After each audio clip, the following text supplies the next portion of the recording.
Commission হলো মেশো। এবার দিলীপ ঘোষের নিশানায় ইলেকশন কমিশন। শোকজের পর এবার পাল্টা ইলেকশন কমিশনকে নিশানা করলেন বর্ধমান দুর্গাপুরের বিজেপি প্রার্থী দিলীপ ঘোষ।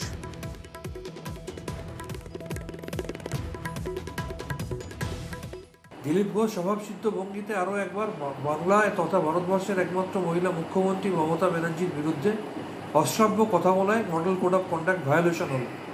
তৃণমূল কংগ্রেস তার বিরুদ্ধে প্রতিবাদ জানালো। সে বিষয়ে আমার অবাক লাগলো, একটা চিঠি দিতে 10 জন গেছে টিএমসির।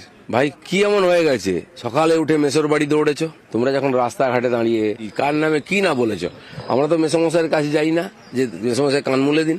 আজকে পারছো না রাস্তায় রাজনীতি করতে, তাই ইলেকশন কমিশনের কাছে যেতে হচ্ছে। যাও, ঠিক আছে, আমরাও আইন মেনে কাজ করি। যারা রাজনীতির ময়দান ছেড়ে দিয়ে আজকে ছুটে যাচ্ছেন, যারা কোনোদিন রাজ্যপালের কাছে যেত, রাজ্যপালকে গালাগালি দিত, তারা রাজ্যপালের কাছে চা খেতে যাচ্ছে, ইলেকশন কমিশনের কাছে যাচ্ছে। কেন ময়দানে লড়তে পারছো না?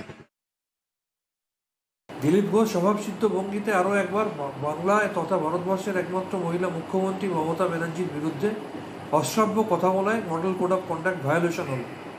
তৃণমূল কংগ্রেস তার বিরুদ্ধে প্রতিবাদ জানালো। সে বিষয়ে বক্তব্য রাখতে গিয়ে দিলীপ ঘোষ নির্বাচন কমিশনকে আক্রমণ করে মেসোমশাই বলে ব্যঙ্গ করে আরও একবার model code of conduct violate করলেন। আমি মনে করি নির্বাচন কমিশনের দৃষ্টি আকর্ষণ করতে চাইছি এবং পরপর দুবার এইভাবে model code of conduct violate করার জন্যে দিলীপ ঘোষকে শুধু শোকজ নয়, নির্বাচন কমিশনের এমন পদক্ষেপ নেওয়া উচিত যাতে দিলীপ ঘোষ এই নির্বাচনে প্রার্থী হতে না পারে।